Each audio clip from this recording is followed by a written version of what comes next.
Starting up. Well, I don't know if it's live streaming yet because YouTube's really bad. Okay, I guess it has started streaming now. So the first thing I want to say is thank you all for tuning in. If you're watching this live or you're watching this recorded, thanks. I'm going to talk a little bit about the current politics, everything that's going on with Charlottesville, the partisan escalation. So here's what you can do. You can use the super chat here on YouTube if you'd like to support me or make your comment appear above everyone else's, and then I'm more likely to see that. When there's a lot of people in the chat, it's really hard to see what everyone's saying, and I try to get as many questions in as possible, but super chat does help, and it also helps support my work. And you can also go to timcast.com/donate and actually just donate. So Bitcoin, PayPal monthly, and help support the work that I do. So it's all greatly appreciated. I'm also on Twitter @timcast. And if you end up watching this video and you like the stuff that I'm doing, you can subscribe for new videos every single day. Now that that's all out of the way, because I don't know however many people will end up watching this, I'm going to look over at some of the comments, and I'm going to tweet out the link, which I have no idea how to actually get the link for this, but I think it's just youtube.com/timcast/live. I think that's what it is. Hopefully that's what it is. And yes, that's what it is. Another thing you can do is you can click the thumbs up button, because that really does help. And bear with me as I tweet this out real quick.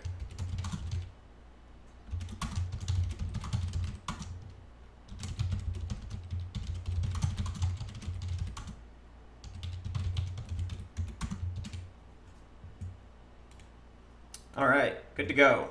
Hey, thank you all for watching. So someone in the chat is saying that the ACLU confirms police were given a stand-down order. This invited police and city to shut down a court-ordered protest. So I don't know if that's necessarily true. I see you saying it, so by all means, those that are watching, Google search that.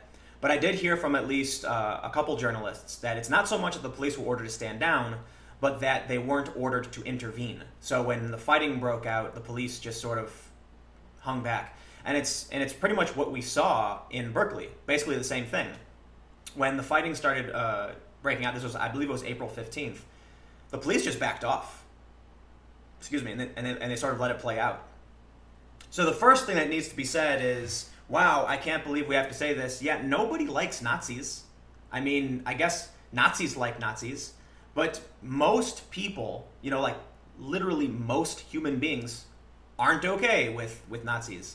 And I can't believe that we're at a point where, no, I should say this. I think the problem is everyone is a Nazi now, or a Nazi sympathizer. I actually posted a meme. It's from Rick and Morty, where Rick says the communists and the Nazis are pieces of shit, and he can prove it mathematically. And I had someone tweet at me that I was a Nazi sympathizer for daring say that communists were also pieces of shit. And another thing that I find really funny is that there's this meme where they say, you can't be a Nazi and a proud American because we literally fought a war over this and the whole world was involved. And my my sarcastic response is, you can't be a communist and a proud American. There was a Cold War over this. Literally, the whole world was involved, right? And so the point is, why I wanted to do a live stream? Because everyone's losing their goddamn minds. There are people I know, I personally know, and have hung out with. There are people that I have dated, high-profile individuals, that are taking my tweets out of context and using this to fuel the fire of their political zealotry. And that's what really blows my mind. Look, we had a terror attack. And I know a lot of people are like, oh, maybe it wasn't. No, it was a terror attack. And now CNN just recently reported that federal investigators believe that this guy James Fields did this to send a message. So far, that's what they believe. I don't think anything's confirmed. They haven't upped any charges or anything, but that's at least what CNN has reported. If you trust CNN, because CNN's not the best source in the world, but at least I can say this is being said to a certain degree, right? So this guy, James Fields, you watch the video, you see him plow into a group of protesters. We had a lot of people on the far right posting fake news saying that the person driving this car was some kid named Joel. Not true. And I had to tweet a bunch of people like, yo, that's not true. And I actually had people on the right tweeting at me saying, no, Tim, you're wrong. This was an Antifa, guy who hated Trump. No, come on. The license plate that these people had originally pulled up was like a previous owner or something. And it took me no more than 10 minutes to find out it was James Fields Jr. who had owned this car. Now, I was sitting at this computer and I was researching all this way before they announced the identity of this guy. As soon as the photo came out with the license plate.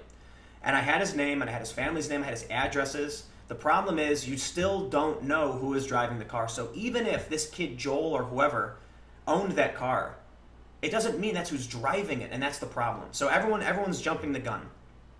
But now you've got the far left saying these people are all Nazis, and look, yes, Charlottesville was predominantly, I don't like using the word Nazi. It's a bit Godwin's law-y, but white nationalists. There were actual neo-Nazis there with swastika flags, and there is an overlap between these people. They're hanging out with each other at a rally, speaking. You have people speaking at the same event. They're chanting blood and soil. They're chanting, fuck you faggots. So this is one of the most extreme free speech rallies we've seen in a long time. The problem now is that everyone is a Nazi, right? So they're taking this photo of Joey Salads. And I can't believe that I have to actually have this discussion with people. Joey Salads made a social experiment where he's wearing a Nazi armband at a Trump rally. Now, I'm not saying that Joey's a smart fella, Joey did something really stupid, and he's done a lot of stupid things. I'm not trying to be a dick, but, I think even Joey's aware that this just blown up in his face more than once. But Joey is not a Nazi. Was it a stupid joke? Sure. He was trying to prove that the Trump supporters would throw Nazis out of the rally. And sure enough, in his video, that's exactly what happened. He goes in the rally, he says some stupid stuff about Nazis, and these people turn on him. They're like, whoa, get out of here. But people are sharing this photo saying it's Charlottesville, saying here's a prominent YouTuber with 1.7 million subscribers in Charlottesville with this swastika. No, this photo was from a long time ago. But here's what's happening. When I try and say, this photo is not from Charlottesville, Trump supporters, on average, are not okay with Nazis. First of all, they don't like socialism, and they're very pro-Israel. But people are using this photo to try and be like, the actual tweet was something about, if someone ever tells you that Trump supporters aren't Nazis, show them this photo. And I'm like, that photo is from like a poorly done, a poorly executed social experiment.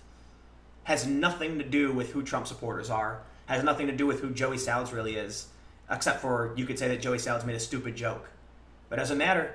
It doesn't matter what's true because people are sharing this. Lauren Duca is sharing this saying, I don't care about sincerity. Jokes aren't funny. Okay, well, Sarah Silverman dressed up like Hitler and went on Conan. Is that insincere? Like, I don't get what people are trying to say. It's like, for a long time I thought these people were just ignorant. Like they really didn't understand. But come on, man. Someone like Lauren Duca, what does she have, like 300,000 Twitter followers? When I look at someone like that, I'm like, she has to be doing this on purpose, But, I don't know. Hanlon's Razor says, never attribute malice that which is easily explained by incompetence. And it could just be that we are seeing this partisan escalation because everyone is absolutely incompetent. But, it's not just about incompetence. I'm going to scroll down the comments here. I think I'm missing a lot of what you were saying. It's not just about incompetence. It's about, there are people in this country who are white, who are sick and tired of hearing that white people are the problem. And so what happens is actual neo-Nazis take advantage of this, these people who are dispossessed and are able to recruit. You actually had real neo-Nazis down in Charlottesville. I don't know, everyone's saying every single person there was a Nazi, but I don't believe in everything's absolute. Maybe I'll slip up sometimes and say something's absolute. But no, I generally believe things tend to be. And while a lot of these people are chanting, fuck you faggots and blood and soil, and they're carrying torches, yeah, like you're pretty much on board with the white nationalist, neo-Nazi, whatever the hell you want to call it. I don't know. But I don't want to say that every single person there is who was attending the rally, but certainly they are now associated with for actually attending the rally, chanting with these people, and even some of the speakers.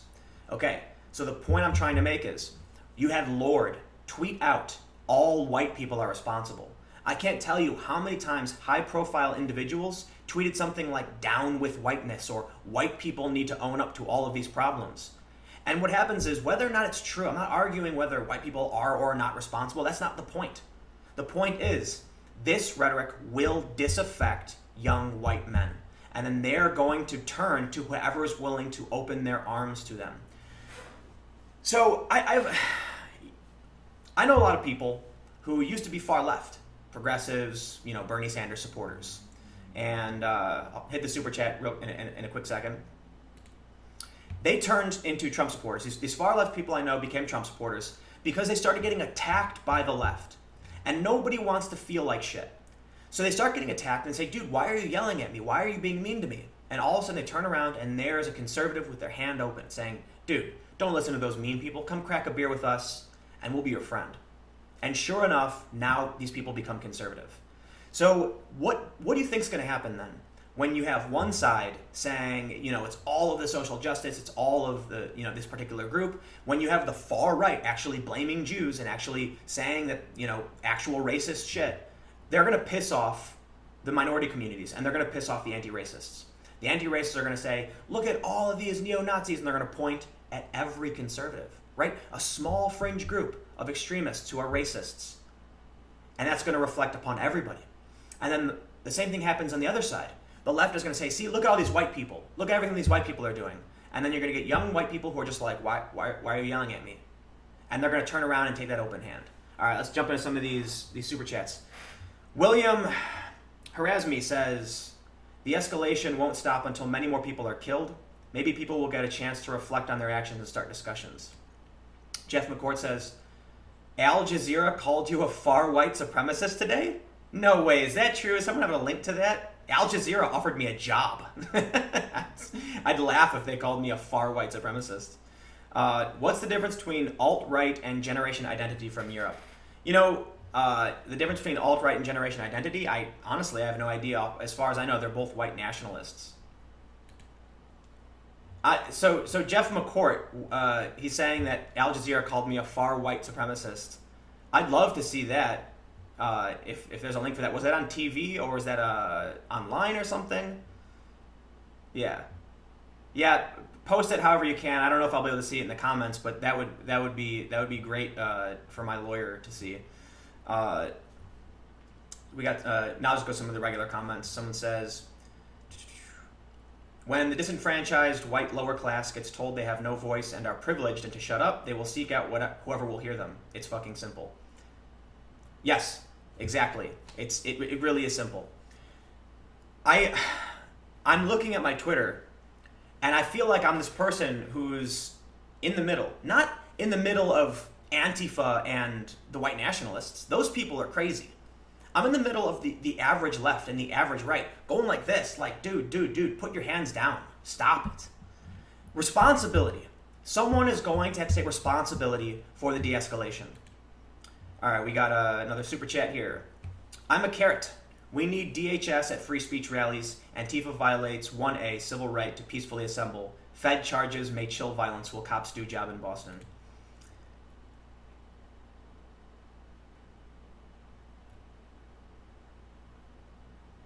Someone's bringing up that back in April, some people on the stream said that they were Jewish trying to end the white race, but they were, yes, and they're saying that I thought that they were trolling, and yeah, they were trolling. They were laughing the whole time, but, look, there are people on the right who use Nazi imagery as a joke, and they think it's funny. It's about free speech. And sure, you have a free speech right to satire or to make fun of Nazis, and you actually have a free speech right to be a Nazi. Yeah, just as long as you don't get violent, you don't create a clear and imminent threat. But what do you think the uninitiated leftists thinks when they see that? Because when I go down to these rallies, I can't tell you how many times someone on the left points to the green Kekistani flag and says, that's a Nazi. And then I have to explain to them, it's supposed to be like tongue-in-cheek, it's supposed to be ironic. And they say, oh, I didn't know that. And I can't inform every single person. I don't have that many subscribers. And in fact, half these people are just so tribalistic, they hate me for no reason. They won't listen to a word I say. But then at the same time, when these people on the left go on my stream and start making jokes about how they're Jewish and they want to kill all white people, do they just assume that the average white person's going to be like, oh, that was a joke, they can't be serious? No. There's going to be disenfranchised youth or just white people in general who are like, oh my God, it's getting so crazy. Who are these people? And there we go, and that's escalation. Someone's going to have to take responsibility for the escalation. And what that means is you have to back down. Yeah, it's that simple. It's like a Chinese finger trap. The more you pull, the more you fight and resist, the worse it's going to get. I don't even know what word to describe this terrorist, this psychopath in Charlottesville, rammed a bunch of people with a car. He has done more damage to his own political ideology by being a murderous psychopath. You have to be truly out of your mind to really think that that's a good thing. Hurting people for their political opinions. It doesn't matter if a fight broke out, right? A bunch of these white nationalists went down to Charlottesville because they wanted to speak and hold their event and defend a statue or the name of some park. And a bunch of people on the left said, we don't care. You lost. You're Nazis. And a fight broke out. And that means someone's going to have to take responsibility and say, back up, stop the fighting, you got to be the bigger person. Period. I got another super chat here. Someone's asking if I'm still mixed race and which way do I lean. I'm a center-left libertarian and I'm mixed race. So you know what? Let me hit this next super chat real quick and then I'm going to tell you a story. So Coco Forkosh says, seems this is the desired outcome. Portland of all cities will be able to handle it. Portland of all cities was able to handle it. So let me tell you a story about being mixed race and why I talk about it so often. Because I went on a shoot for Fusion, right? Fusion said, hey Tim, there's a group called Cop Block, and they monitor police activity and arrests happening in New York. Can you go with a crew and walk with these people and film this stuff? It's for a TV special. And I was like, yeah, that sounds really cool. Look, I appreciate when the cops are out there doing a dangerous, shitty job and they want to protect us, but I also don't appreciate when cops do illegal shit. And I'm not here to argue the ratio of good cops to bad cops, but I can tell you firsthand as someone from the south side of Chicago, that I've had cops kick my door into my apartment, guns drawn, for no fucking reason, and just start screaming at us, throw us on the ground, and fuck with us, right? So I certainly get it, especially as a mixed race person. But you know what really fucks with me is that when I went out, one of the people associated with this group was Korean and was talking about dealing with police brutality and racism. And I said, yeah, man, I totally get how you feel. And she looked at me and said, no, you don't. You're white. And I was like, actually, I'm mixed. And, I had a bunch of, white supremacists trash my home, throw bricks through my family's vehicle. Our car got stolen. We had white supremacy pamphlets, stuffed in our door. My mom's brown, I had to deal with this stuff. And she goes, well, you're not Korean enough.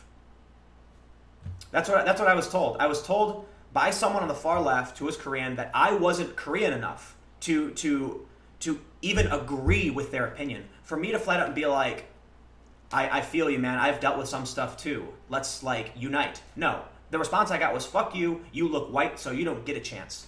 But then you know what actually happens when I talk to the far right? Look, this is not the left and the right. This is the far left and the far right. I've actually had people on the far right be like, you shouldn't exist.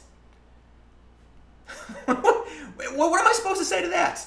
Oh, race mixing is a problem, out of Africa theory, these things aren't true. It's actually problematic for you. You're gonna have a bunch of health problems because race mixing isn't legitimate. It's not real. It's bad. And so this is why I talk about it. Because you want to know why I'm in the middle? Because the psychopaths are on the far right and the psychopaths are on the far left. It doesn't matter what you believe. People are fucking nuts. The average person sitting in the middle, they're like, why is everybody fighting? What the hell's going on? But this extremism is bleeding out into the left and the right. There's the center, right? And these people tend to be rational. There's no extremist centrist. I made a joke about it earlier. And then you have the center left and the center right who are like, I kind of agree with policies more on this side, but damn, shit's getting crazy. And I'm willing to listen to the other person. But now the far left extremists and the far right extremists are recruiting from the normal left and the normal right. And I'll reiterate some of the thoughts I just said to clarify. There are people who are on the right who are tired of being shat on for being white, or they're tired of seeing their friends and family and people they know, their coworkers, shat on for being white. Because certainly people on the right are not all white. And then what happens is you get these white nationalists reach out a hand to these conservatives and they're like, hey, we're over here, man. We agree with you. We're white. It's cool, man. Come hang out with us. And all of a sudden now you got thousands of people marching with torches. And what happens on the left? The fringe lefties use the media and use this anti-Trump rhetoric to fan the flames. People like Lauren Duca misquoting my tweet, taking my tweets out of context, taking a tweet out of context. These far left individuals claiming to be journalists, and they fan the flames so that your average lefty is shocked, looking across the aisle, thinking they all must be Nazis. And that's the escalation. Everyone going nuts. And you know what's funny? When I sit here and I'm like, hey guys, maybe we should all just stop hitting each other. They say, Tim, you're a Nazi sympathizer. Or, dude, don't you realize Antifa's the one starting the violence? And I'm like, right. Look, I get it. People are violent and you all think it's the other person starting the fighting. I got an idea. Someone's going to have to be the bigger person and back down to de-escalate this fighting and say, you know what? I believe in free speech, but because I don't want to see a bunch of Group X coming and preparing for a fight, I'm going to back off. I'm going to say, I'm going to say all right. But I don't think it's actually about who's right, and I don't think it's actually about de-escalation. I've said this many, many times because there's a good friend of mine, he's a progressive activist, and he told me this. I've said this in several videos, so you'll hear it again. Tim, people just want to attack symbols of the things they think are oppressing them. So it's about emotional satisfaction. I'm going to hit this. I got a couple super chats here. Robert Birch says, history is repeating itself. The beer hall push, the battle of Cable Street. We are living in Weimar America. Got another super chat here from the Geth. Is terrorism against Antifa still terrorism? How long can the cops let Antifa go before people take things into their own hands? And we got Muffhead. Hey Tim, when are you going to address the actual grievances? The 1965 Immigration Act, the data in the color of crime, mandatory classes of white fragility in places of business of the alt-right. So let me just address that comment right away. The grievances of the alt-right. There are people associated with the alt-right who have legitimate grievances. However, I think they're a bit too extreme. Seriously, it doesn't matter if you're right. You're going to fan the flames if you're doing certain things. You have to have tact, okay? And I certainly do not like it when I see people like Lord saying all white people are responsible. Dude, you can't blame every single person in one group. And even when I tweeted, is this the event where we're okay with blaming everyone in a group for the actions of an individual? Specifically, like trying to talk about white people, everyone started tweeting the hashtag not all Nazis. And I'm like, not all white people are Nazis, okay? The point is, I certainly understand racism, sexism, transphobia, all this stuff. I've done documentaries on this stuff. And I think a lot of people on the right don't understand that there seriously is racism in this country, okay? What people need to realize is that people who grow up in big cities, they see an integration of a lot of different races, and in turn, they see some highlights of racism. But people who don't live in big cities, who live in areas that are predominantly one race or so, they're not confronted with this. And so people are literally in different worlds, not prioritizing the same issues or not believing they have as much merit as the other. So when I'm in New York and people constantly say, fuck white people and things like that, I'm like, dude, come on, man, just knock off the hate. And they go, but I'm not hateful, I'm full of love. And you're sitting here telling me how much you hate this other group of people for the color of their skin? But then at the same time, I've had a ton of meetings with people who are saying things like racism isn't real, institutional racism isn't real, that police brutality is not a thing. Look, I get Blue Lives Matter. I lived on Myrtle and Nostrand. I lived on the street where someone who was associated with Black Lives Matter posted to Instagram, they take 2 of ours, we take 2 of theirs. And he walked to a squad car and he put 2 bullets in the heads of these police officers. Cold blood. And this is right in front of my house. Okay, so it's not, I'm being a bit hyperbolic. You look out my window and just the end of my street. That's where it all took place. And I see helicopters. And this is the stuff that I deal with in a city. But you know what else people don't see when you hear about these cops who are murdered in cold blood? You don't see that in this neighborhood, at Myrtle and Nostrand, there are giant floodlights everywhere. And there are cops in every corner patrolling their neighborhoods. And it makes these people feel like they're living in occupied territory. And that's what they call it. I'm not arguing what's right and what's wrong. You've got a large group of people in a community who feel like being surrounded by police all the time is oppressive. They get hassled by the cops all the time. And then you get two cops who get murdered for this shit. I'm not here to judge which is morally right or wrong or create an equivalence. I'm here to say, whatever you think is right or wrong, you have to understand the perspective of the other side. Because not everyone is evil. Some people might be stupid, but they're not evil. I got another super chat here. Nope, guess not. Must have missed it. Let me see if I can scroll back up. I guess anything less than $5 I don't see. Someone's asking if I can name some other unbiased journalists we should follow. Honestly, I don't think there are unbiased journalists. There are honest journalists, but everyone's got a perspective, obviously. There's this one dude that I've been following basically since Sweden because he had a similar assessment to mine based on the Sweden incident, and that's Jake Hanrahan.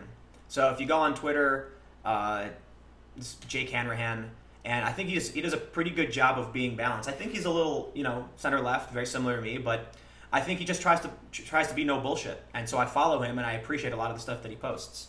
But I don't think anyone's unbiased, right? Certainly, if you grew up in a conservative area, you'd be conservative, and you're probably going to defend conservative values and ideas. The only thing that matters is, are people honest? And there's only a couple people that I think are actually doing a good job of trying to break things down and report things fairly. And I think Luke Rudkowski of We Are Change, I've known for years. He's youtube.com/wearechange.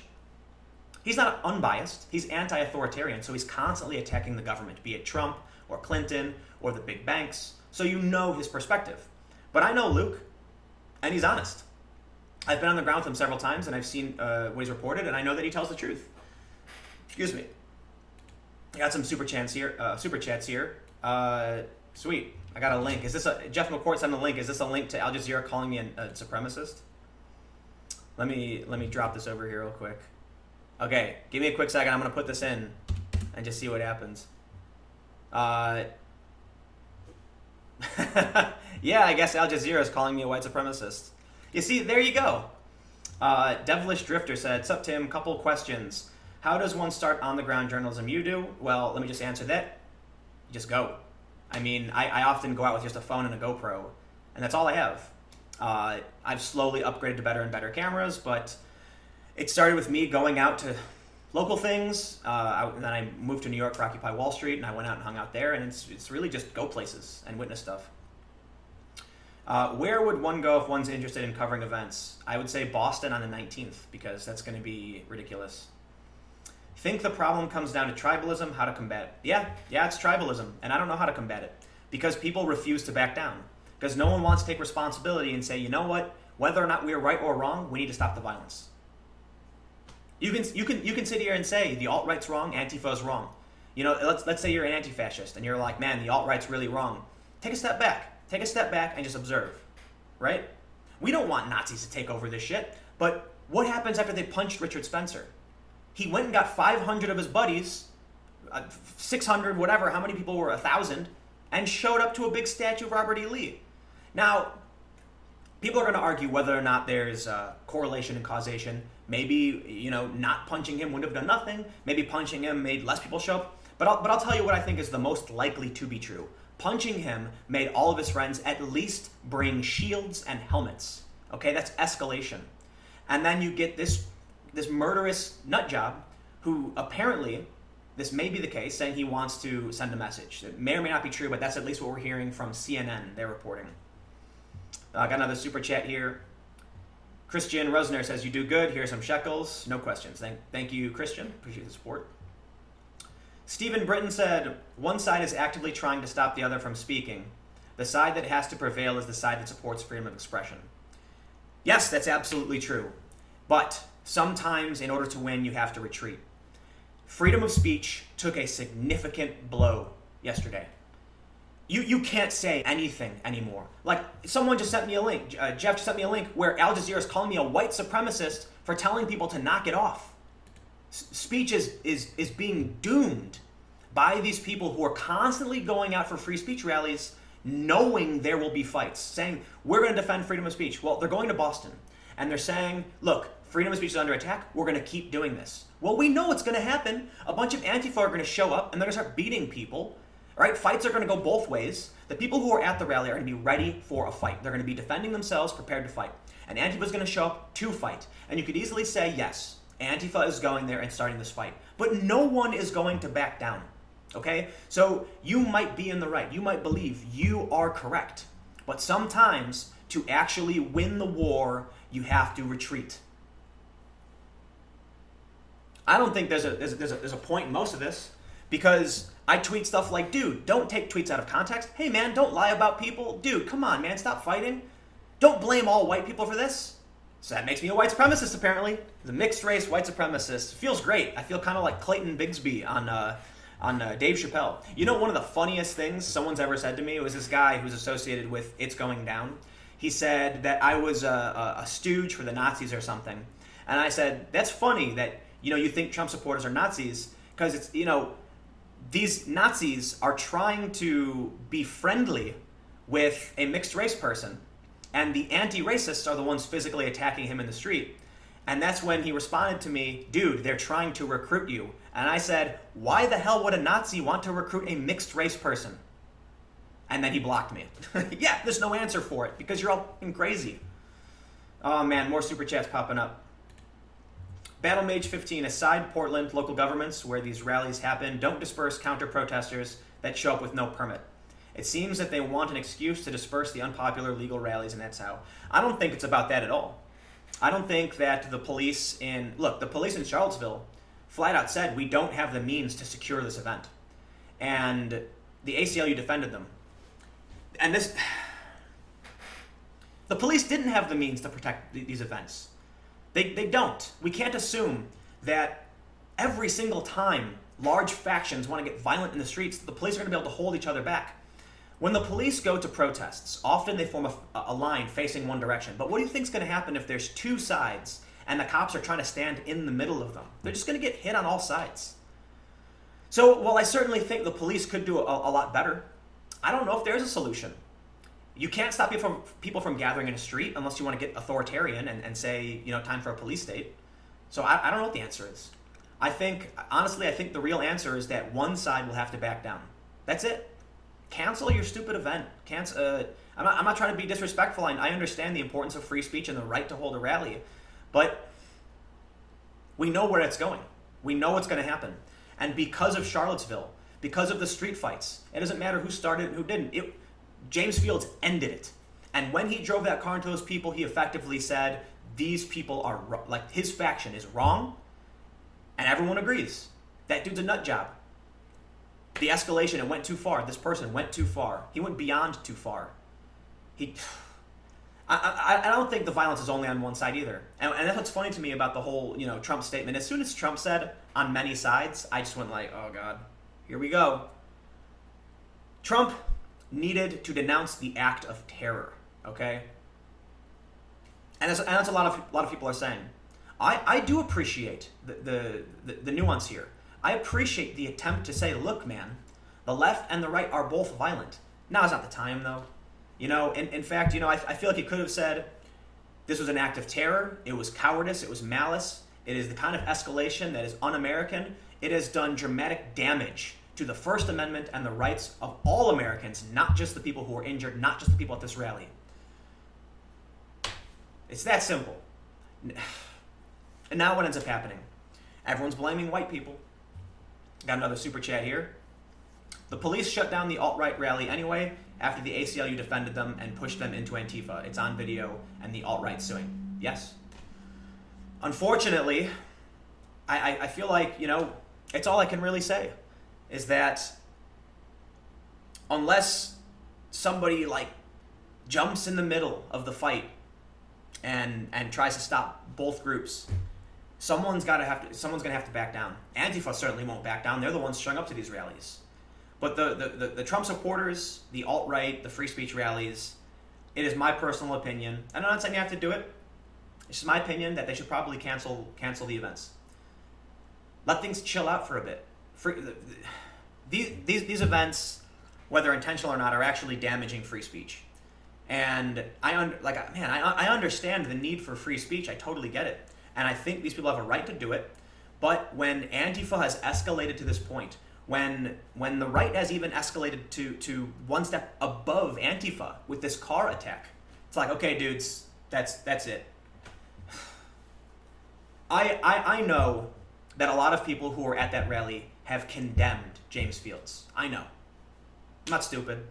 When that progressive Bernie volunteer went and shot a bunch of politicians, everyone on the left condemned him too.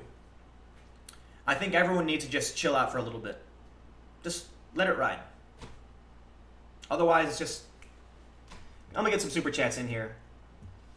Cody Brown, thanks for the super... Boxy Brown. Why did I say Cody? Thanks for the super chat. We got Gamez Pavina with ARS50. I'm not sure what that is, but I think it's around $5. Dude, your take on all of this makes it worth following you. As a 100% Latino, I've been called white supremacist enough for a day. I feel you, man. Man, I feel you. Why, what is this Al Jazeera nonsense? Look, I'm watching this video right now. It's 40 seconds, so white supremacists think they have the answer. And it's definitely not them. And Tim Pool blames that one guy. They're calling me a white supremacist? Do I gotta fucking call a lawyer now, man? Seriously? Yeah, I do blame that one guy. You know what's funny to me? Is that I hear over and over and over again that whenever there's an act of terrorism done by a Muslim extremist, you get all these people being like, this is Islam. Islam does this. You get people on big cable shows saying Muslims doing this, Islam is doing this. Okay. And then you get some guy who rams into a group of people, and then everyone's like, this is on white people. So is this the moment where everyone's okay with it all of a sudden? Yeah, apparently so. Thanks, Al Jazeera. Screenshot. This is great. Calling me a white supremacist. Wow. Man, okay, yeah. Anybody watching a lawyer? Seriously, if you're a lawyer, send me an email, tim@tagg.ly. This shit's gotta end. Got another super chat here. Society is under divide and conquer. Split up the people, make them hate each other, and fuel them up against each other to a point of chaos, civil war. Yeah, I bought gold. I bought Bitcoin. I bought Ether. I bought some altcoins. You know, Alex Jones is always screaming about buying gold, and I'm like, yeah, come on, man. Like, the U.S. dollar is a reserve currency. If the U.S. dollar is off the reserve, I think there's a lot more things I'd have to worry about than my money. You know, but things have been so insane. And look, I'm 31, so it's not like I've lived through Vietnam, draft dodging, Kent State massacre, things that were really crazy, like the National Guard shooting protesters. But this is the craziest I've ever seen it. So, you know what? I bought gold and Bitcoin. Bitcoin, I think Bitcoin's great. You know, a lot of big companies are filing patents. They're hiring people specifically to work on blockchain technology. So although the current price of Bitcoin is absurdly high and probably will go down, I think it's still a good long-term bet. Mostly because we're seeing China, you know, bring in a bunch of the mining, and this, you know, Bitcoin, hey, maybe this might be the new reserve. I don't know. Another super chat. Derek, Tim, do you agree that the escalation of the far right's aggression within rallies is primarily due to the stand-down calls given by police? I don't know if the cops are being told to stand down. I know that in some instances they're just not being told to do anything, so they are just standing down. I don't know the specifics on any stand-down orders. What I can say is, you know, in Portland they handled it. The police kept the group split up. Nothing happened. Yeah, there were some fights here and there. I had some stalkers following me around, swearing at me, because I'm going around filming. But for the most part, the event took place without a hitch. But it's not happening anywhere else. Got some more super chats here. Masterson, what do you think has caused the formation of the far left and far right, and why have they escalated to this point? The far left is a symptom of actual racism, right? You get groups who are tired of being shit on or tired of being the butt of jokes, and they are, and so they band together.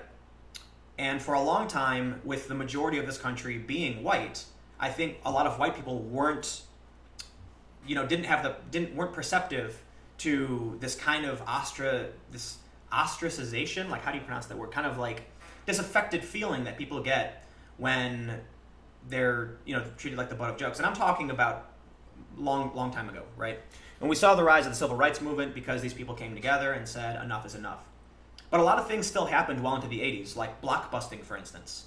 It still exists to this day to a certain degree, and this is where real estate companies go into white neighborhoods and they introduced minority families into one of these empty houses. That way they can force property value down. And this is what I try to explain to people when I talk about institutional racism, right? I think one of the problems is a lot of people on the left think institutional racism simply means that every white person is racist, and that's absolutely not what it means. What it means is, when it comes to real estate, like, let me do this. Let me do this. I'm actually looking for apartments right now, and there are some beautiful, low-crime neighborhoods, and the rent is dramatically cheaper, and the property value is cheaper. You know why? Because it's a minority neighborhood. I currently live in a Colombian neighborhood, just outside of New York. And the rent is cheaper, the space is bigger, everyone speaks Spanish, Colombian food's delicious. Hey, man, I'm down, I love it. I speak a little bit of Spanish, poquito. So it works for me. But the real estate market absolutely does discriminate based on race. It's changed a whole lot. But there really is an institutional racism there. So think about the ramifications of what happens with a practice like blockbusting, which officially was made illegal in the 80s. They would, move in, say, a black family into a white neighborhood, and then tell the white families that their property value has gone down because of this, and they better sell quickly before it's too late. They would then get these people to sell their homes at a cheap rate below market, and then move this minority family, this black family, out of the neighborhood and resell those homes. It's blockbusting. So what ends up happening then, when there is a fear inherent in our culture that property values go down based on the racial makeup of these communities, well, property values go down. And property taxes help pay for schools and for police departments and road work. And then the roads start falling apart and the schools end up laying off teachers and the quality gets worse. And then you have a large group of people who are now living in a ghetto. So these things are real. What ends up happening then is people get sick and tired of it. And they form a group and they say, we're tired of being treated like shit, and they fight back. And this is the pendulum swing. And now we're at a point where everyone, the majority of our society, is basically like, we do not like racism or racist practices. And now the pendulum, which is curled up so far to the top, has got to swing back the other direction. Well, now, whether or not we've solved all of the problems, whether or not we're making progress and things are getting better, fuck white people. And so what does that do? It creates a group of white people who now feel disaffected. And these people then band together and form their groups and say that they want to feel proud and they want to have an identity too. And then these groups get mad at each other and they blame each other for their problems. And they say, you're the cause of my problems, but you're the cause of my problems. And then fighting breaks out. And meanwhile, everyone's trying to figure out who started it. Let me hit these super chats. Do you think cities use barriers in parades, demonstrations to better block attacks using vehicles? This seems more common. New York uses a lot of barriers, but I'm not sure I know what you mean, Shanley. Barriers and parades better to block attacks using vehicles. Oh, I see. Wait. I'm not sure what you mean. I'm sorry. I think I've seen several instances where they have vehicles that they use to block roads, fire trucks and things like that, but they also set up barricades in a lot of places. Kyle Chamberlain says, I see Bitcoin as the only potential way out of our current downward spiral. The socio-political system built by the dollar is too corrupt to repair. Colby Latrani. We are seeing the authoritarian left and right rise. Eventually, the authoritarian left and right will fall. Do you think the future might be libertarian? No, I think the future is going to be authoritarian, because Al Jazeera just called me a white supremacist. Tim Pool blames that one guy. They call him mixed race dude a white supremacist for trying to tell people to stop blaming everyone for the actions of crazy people. What's going to happen is the far left authoritarians are going to start fighting in the streets with the far right. One of them's going to win. I think the far left authoritarians are going to win. And based on what this dude did in Charlottesville the other day, they're basically, sitting at the finish line. There's no justification for ramming a car into a group of people ever. Like, I'm talking about in America, in a protest, obviously war gets crazy, and then you've got ridiculous justifications for who knows what. But I just think violence is bad. And so when this guy decided that he was going to, if this is true, this is just speculation, send a message, according to CNN, then the only message he sent was that his faction have taken things too far. And now the left is emboldened to call everyone Nazis and call everyone white supremacists. Let me jump into some of these some of these questions, these comments here. If you are just tuning in, you can give a thumbs up. That really helps the stream and tells YouTube that I'm doing a good job. You can support my work by going to timcast.com/donate and subscribing to be a monthly donor or donating through Bitcoin as well.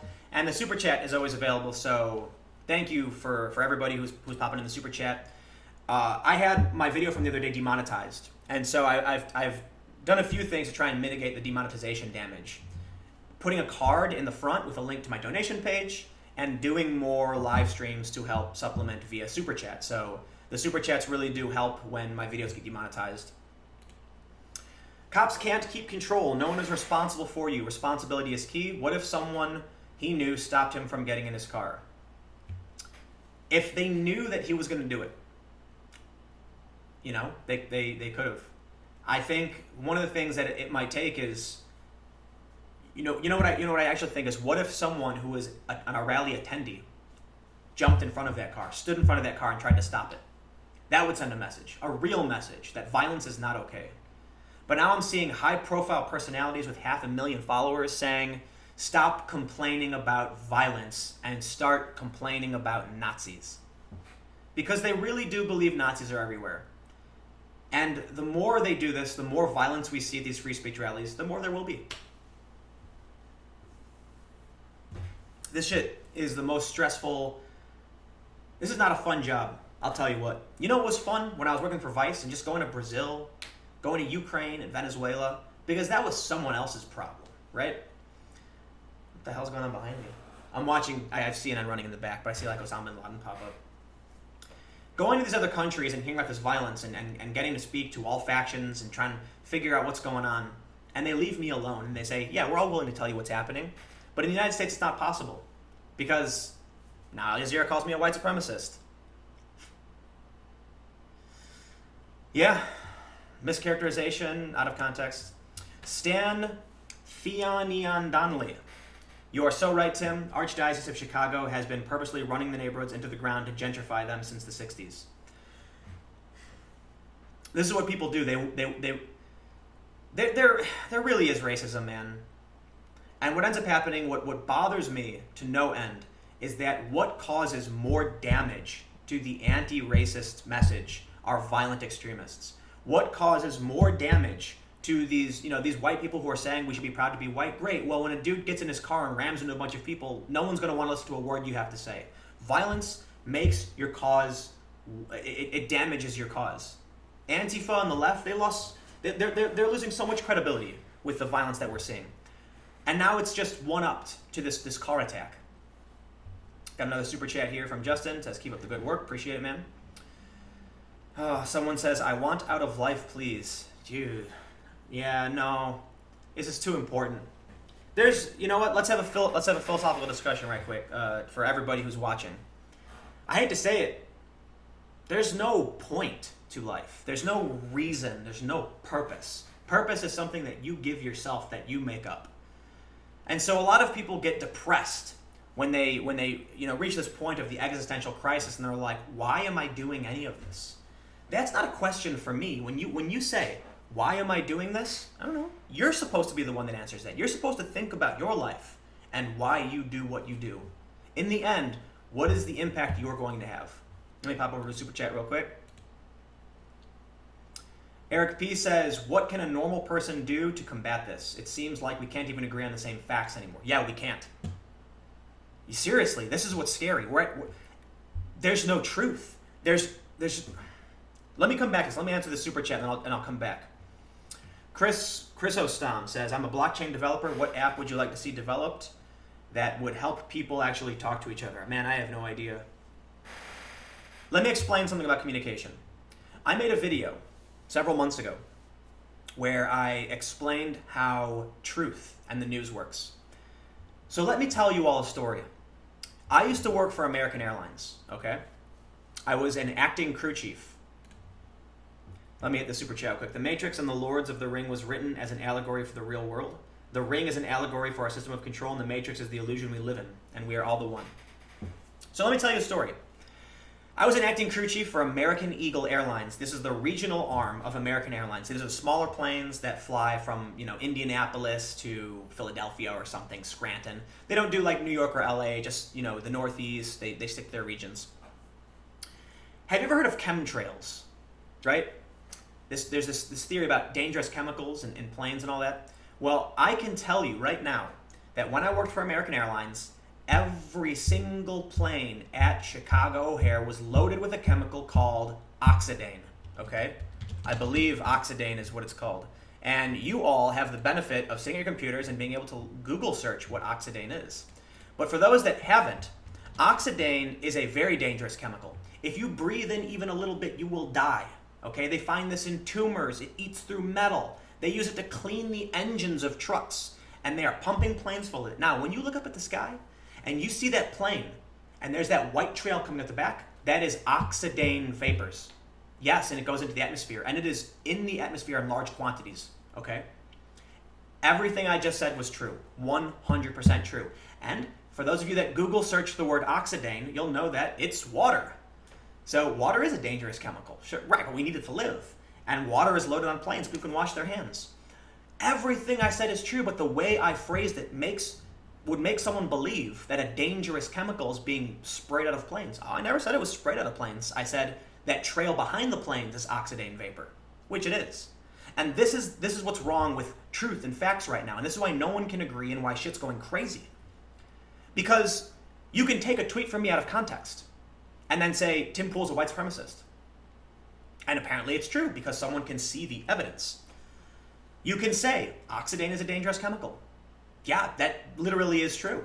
But water is significantly more beneficial to humans. In fact, it's a necessity to humans. Let me get some of these super chats up.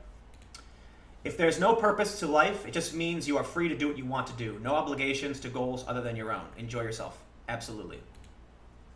Nicole said, I think the racism wounds from our history are finally coming out into the open.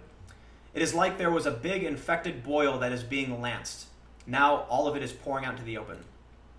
Old World Media, thanks for the super chat, says I enjoy your reporting.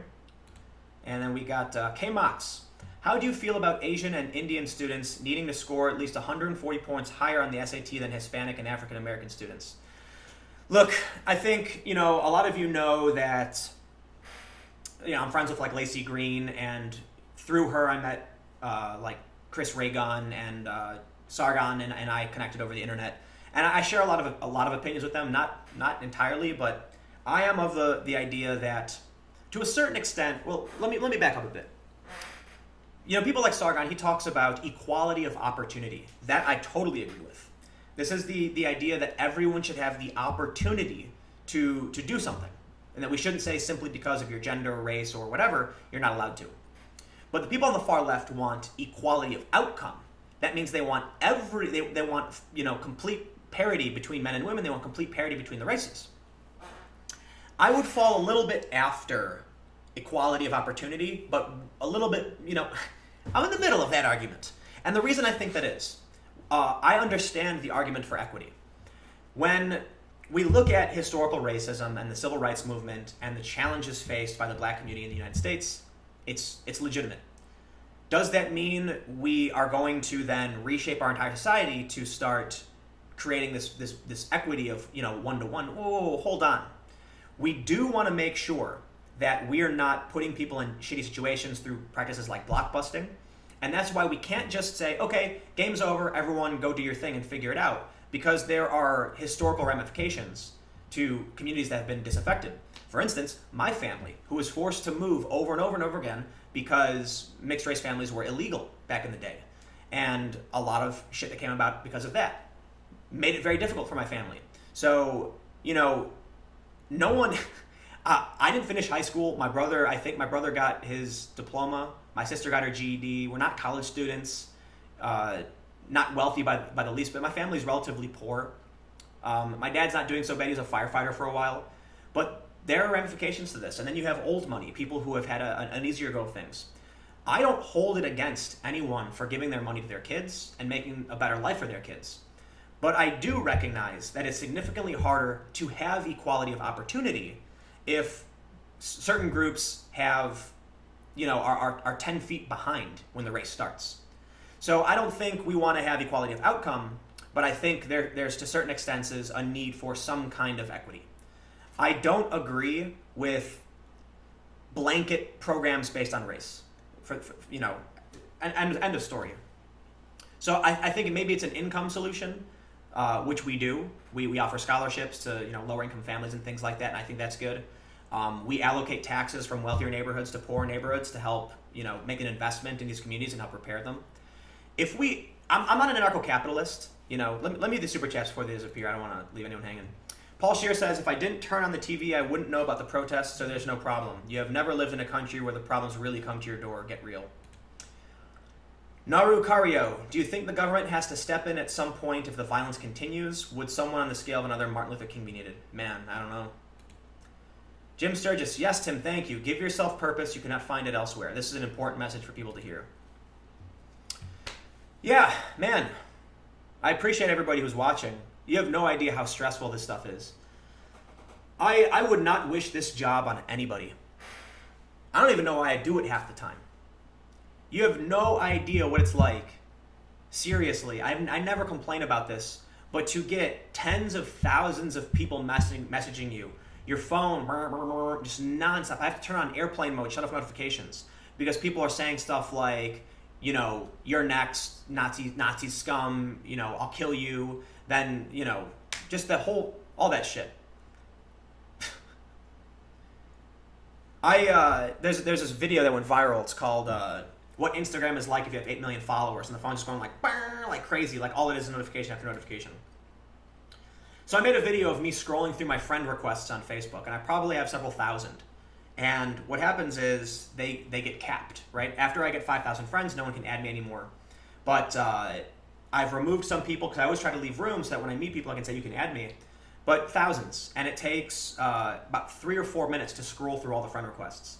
I have 99 plus notifications every morning I wake up, mostly with people taking my comments out of context, calling me white supremacists. So many people agreeing with me and saying they appreciate the work I do, but it's mixed. And this kind of stuff, man, it's a drill in the side of your head. It seriously is. I got some super chats here. Thundercleese, Antifa organized specifically to scare people with political violence. No one told that one random shitheel to repaint his car commie red.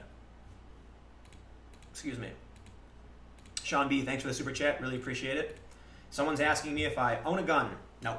When I lived in Miami, I had a 22 compression rifle. It shoots pellets. And I got into a discussion about somebody with guns. I talked about this before. Let me tell you a story about guns. A friend of mine who is far left progressive and thinks guns should be regulated and people shouldn't have guns told me that the only reason people voted for Trump was because he said they could have their guns, and people just want guns because they're scared of brown people. And I said, come on, man, that's a bit reductive. That's not true. You know it's not true. Certainly those people exist. But let me tell you a story. When I lived in Miami, it was around midnight, and I'm 45 miles outside of Miami in the Redlands farm area. Pitch black outside. You can't see anything. I'm with my friends. We're in the kitchen. There's 4 of us total, and my buddy's making a pizza. This is what we did every night. We make some crazy-ass pizza, barbecue chicken pizza. One time we made a dessert pizza. It was weird. Chocolate and strawberries, ice cream, whatever. So all of a sudden, we're sitting there, and I've got my compression rifle up against the wall next to the counter, and I see someone hop into my yard. It's like a 5-acre property, and I see a flashlight start bumping around. We all get worried, right? Because a week or so before this, a home invasion occurred not too far away, a couple blocks away, and they put 2 bullets in the chest of some guy. The closest police department is miles, 10 plus miles away. So there's no calling the cops. So I grab the 22, I crack the barrel, I open the door, and I go, hey, bam, and fire in the air.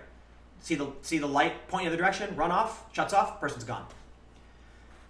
That's the story I told my friend. I said, what should I have done? I didn't have a gun, right? I didn't have a real gun. I had this. What if this person had a gun? What if this was the home invaders? Somebody breaking into my yard. I had 6-foot fences, right? No one's supposed to be jumping into my property like this. What are they doing? Why are they doing it?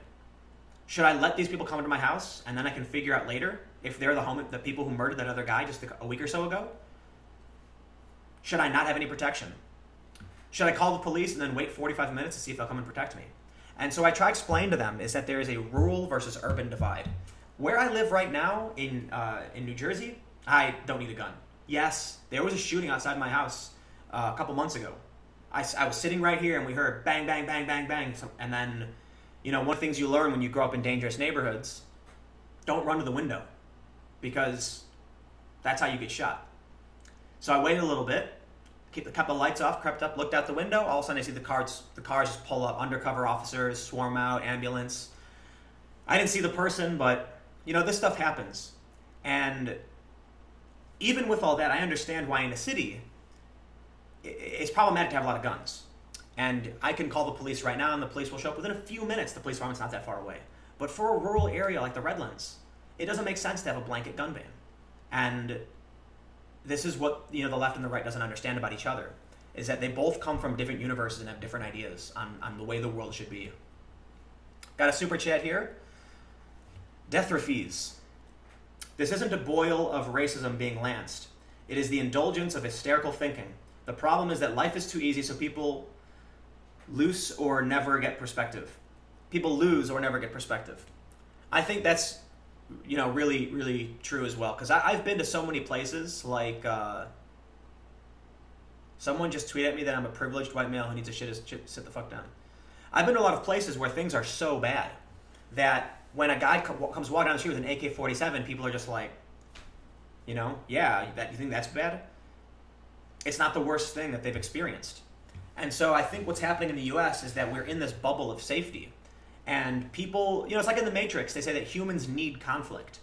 In the Matrix, the AI, Smith, talks about how originally the Matrix was a paradise, but the humans rejected it and were ejected from the Matrix. They couldn't take it. They couldn't take a perfect world. So the Matrix, the AI had to create conflict and problems for people so that they would accept it. And I think that's what we're dealing with. Things have gotten so nice that there has to be a reason to be angry. Let me pop over to the super chat here.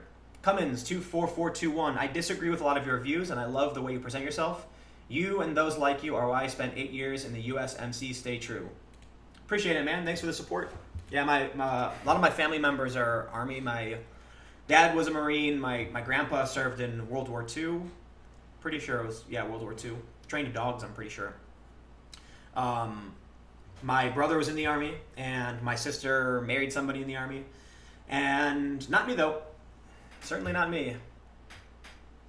You're a fucking white male. Thank you, Chris. Thank you.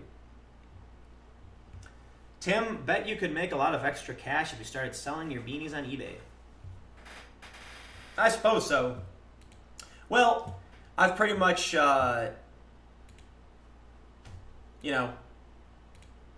what I needed to say. So feel free to pop in the super chat, and I guess I got a couple more things, and man, am I dehydrated. We're seeing the left and the right have militias. There's a group called Redneck Revolt, I believe. Someone mentioned in the chat, let me see, is Redneck Revolt is leftist and they own guns. Right. Devilish Drifter says, Yo, Tim, you see the video of Jason Kessler nearly getting lynched today? Hate the guy, but Jesus, that shit's whack. The fuck's happening to my country? Apparently, Jason Kessler was going to come out and speak out against the violence or something, but it doesn't matter. Because this dude who took that car just shut the whole conversation down. What little conversation there was, gone. And that's thanks to these wingnut psychopaths. BB says, I totally agree with what you said about the rallies. Appreciate it, man. Thank you for the support and the super chat. Man.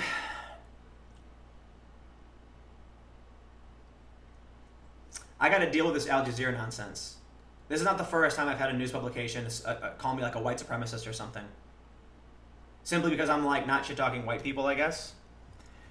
People ask me why are you friends with deplorable people? I'm because I don't want to be enemies with anybody. The last thing I want to do is go up to someone and punch them in the face or insult them. I want people to feel good. I want people to calm down. I want the crazy extremists to sit down here and be man, maybe I shouldn't have been so mean to these people. Oh, here's a question I can answer. Rigo says, where is the best place to skate in the U.S.? Man, I have no clue. I really like Stoner Plaza. It's a good name, right, for skateboarders. It's a park in Los Angeles called Stoner Plaza. It's pretty good. It's got a really nice ledge, and there's a lot of activity there, so you always get a good session in, but the ground's really slippery.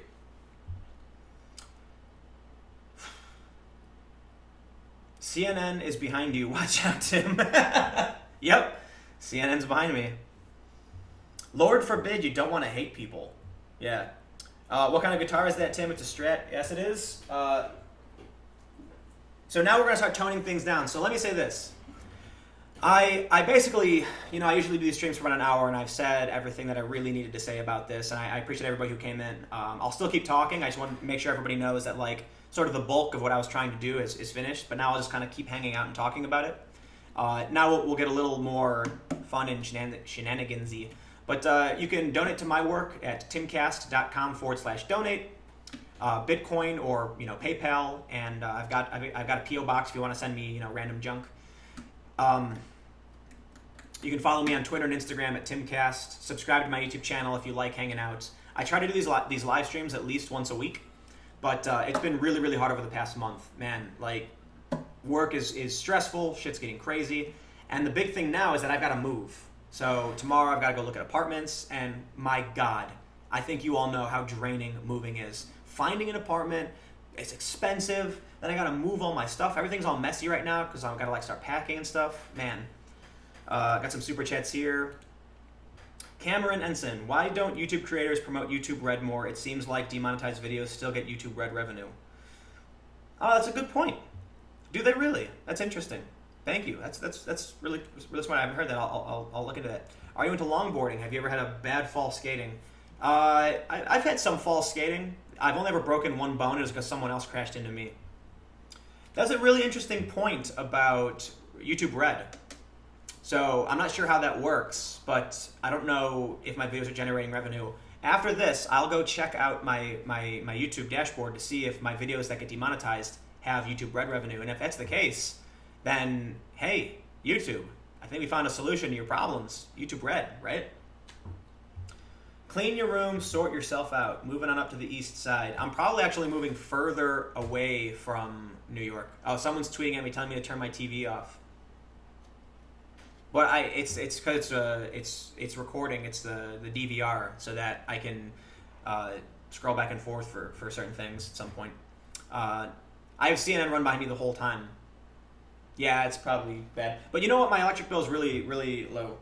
So this is my this is my Strat acoustic. I've had this since I was about 18, and it's the first guitar I've ever bought. And needs to be tuned.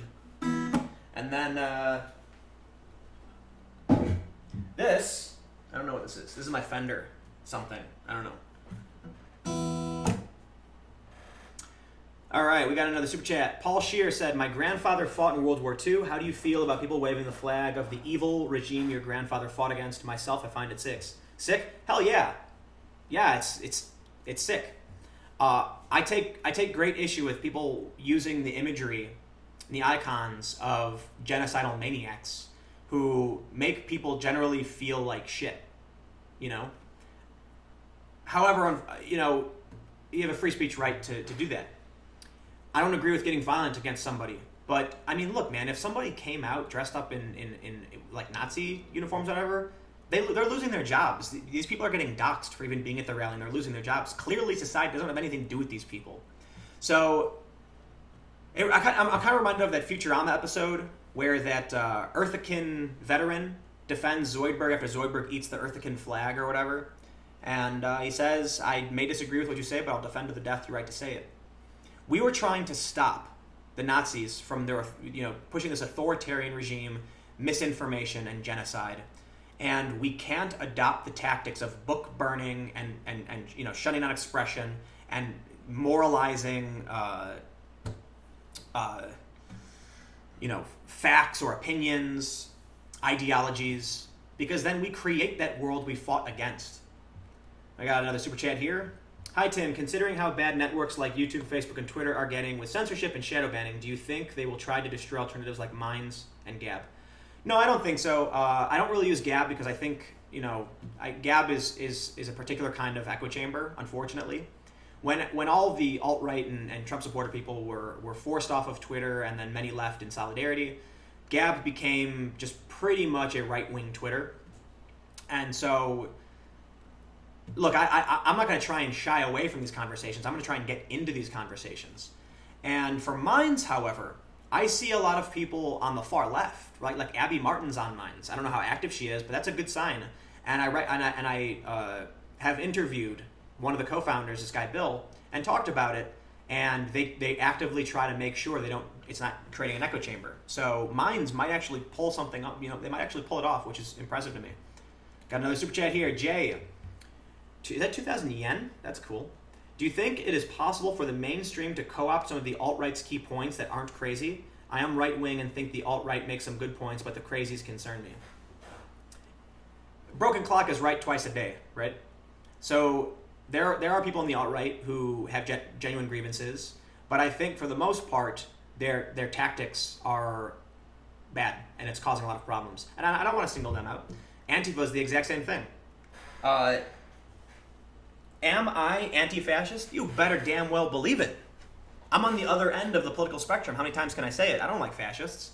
But Antifa is a brand. It's a brand of individuals who are dogmatic and violent. I grew up on the south side of Chicago with anarchists, right? Let me hit the super chat quick before it disappears. Why can you still buy a Soviet flag on Amazon but not a Nazi flag or a Confederate flag? Right, I've said the same thing. I've pointed that out. That when I said before that the left does have cultural dominance, I explained to people, just think about what would happen if you waved a Soviet flag and if you waved a swastika, right? People march around with Soviet flags and masks and all that. Nobody says anything. Nobody cares. And this was a horrifying regime that killed millions, hundreds of millions of people.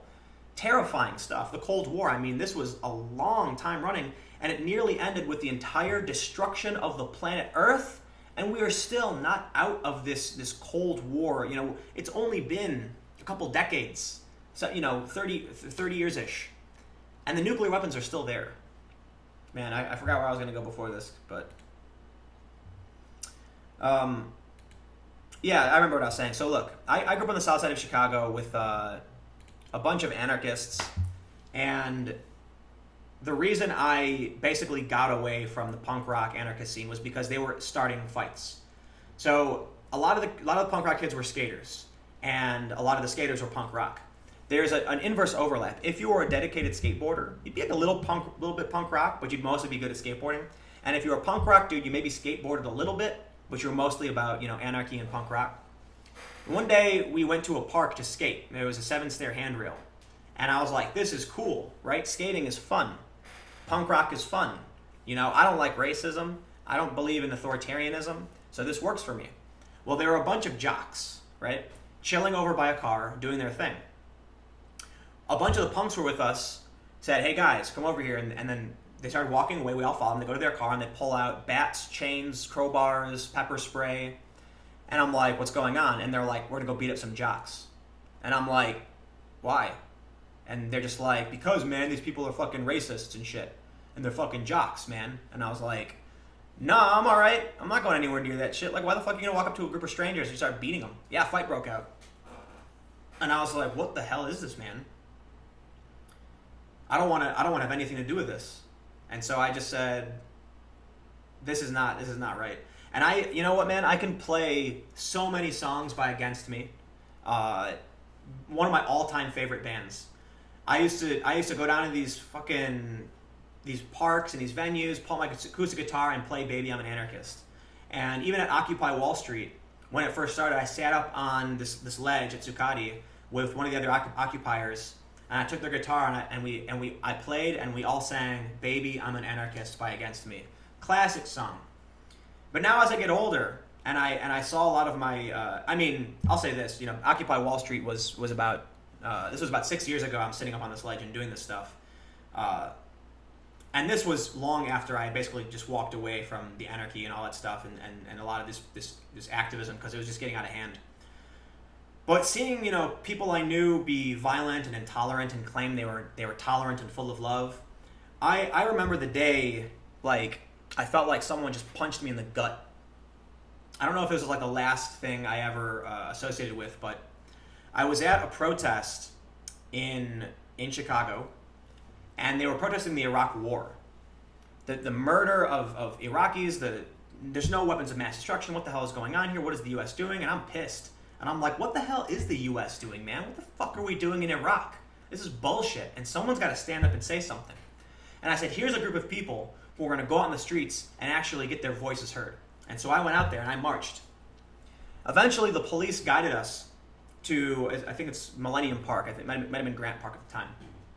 And they said, go up there and join the college professors' strike. And I was like, why? It has nothing to do with people being murdered. And everybody walks up and starts, waving their signs, standing next to a bunch of college professors who were upset that they weren't getting paid enough to buy new cars. And a bunch of the anarchists stood there confused and then started walking towards the college, professors' strike, turned around and a couple of them looked at me and like, hey, are you going to come? And I was like, the fuck do I care if a college professor needs more money for his car or his home? There's a war going on. People are being killed, man. And that was it. That was like, you know what, dude? This is not about what people are saying it's about. Too many people I know are getting violent for no reason. That's not anarchy. That's totalitarianism. That's saying my way of life is better than your way of life, and I'm going to go beat you until you believe it or until you leave. And going and joining the college strike, the professor strike, whatever, what's the point of that? It has nothing to do with your cause. Because to me, it just felt like, you know what, man? They want to be involved in their tribe. And if the tribe says jump, they say how high. And that's not just this side, it's every side. And that's when I was like, you know what, man? Why do I want to be on anyone's side? Nobody's right all the time. I'm not right all the time. You get people who are like, I think the world should be capitalist. The other side says, I think the world should be communist. And I'm like, why? What makes you think the world would be better in any of these ways? You don't. I don't. Nobody does. It's an opinion.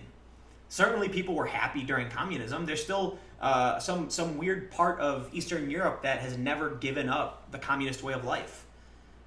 A lot of people are really upset. I mean, Vladimir Putin apparently is upset about the fall of the Soviet Union, and he's building the Russian Trade Federation. But certainly a lot of people wanted to flee the Soviet Union. So it's like, what is the best way to live? There are a lot of people who think the best way to live is the way they think the world should be. And they're willing to be violent to make that happen. Some people are more violent than others. Yeah, man, I don't know. Well, Crix Set says, why the fuck would people pay to listen to this shit? I don't know, man, but we peaked out at 1,900 viewers, so I think that's about it. I could rant forever, but I appreciate all the super chats. If you guys want to throw in any last few super chats here, I'll get some questions in before I dip out. But I just want to say thank you all so much for listening, and hopefully radical centrism prevails and people chill the fuck out. And I gotta deal with this Al Jazeera nonsense. So I know people at Al Jazeera. Maybe I can get them to do something about it.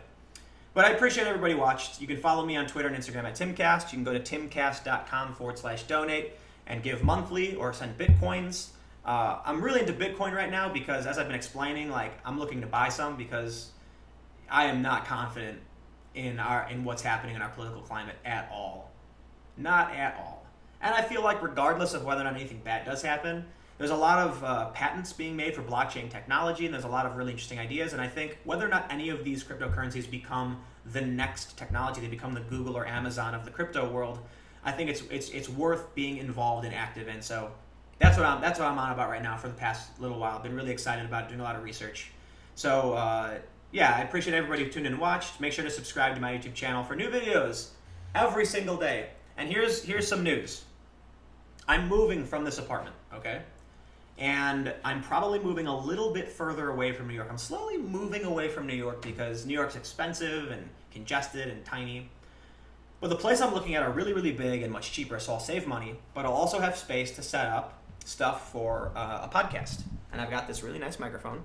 Can you see it? It's a Yeti. And I've got some people who are interested in helping me set this up. And so the idea is kind of like what I just did for this hour. The plan is I'm going to go, every Sunday around 8 p.m. I want to have two of my friends who are, believe it or not, they're progressives. One of my friends is like a center-right conservative. Another one of my friends is actually kind of far left.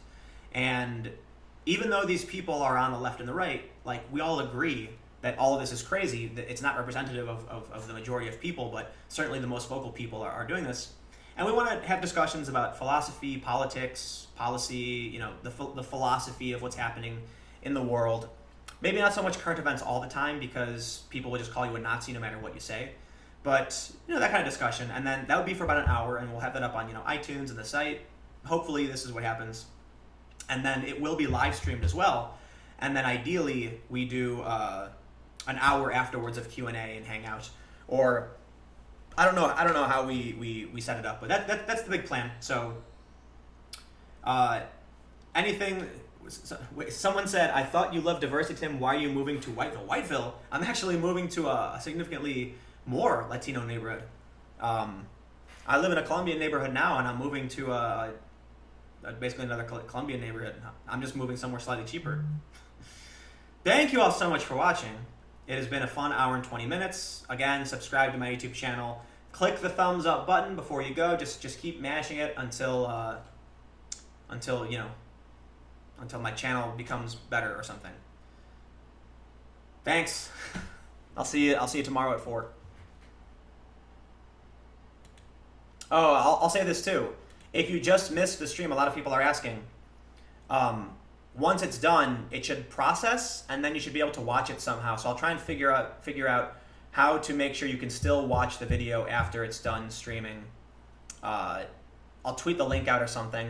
I don't know, it's really weird when I do desktop live streams. YouTube doesn't put the video in my video manager, so I don't know how to tweet it out, but I'll figure it out. Thanks for watching.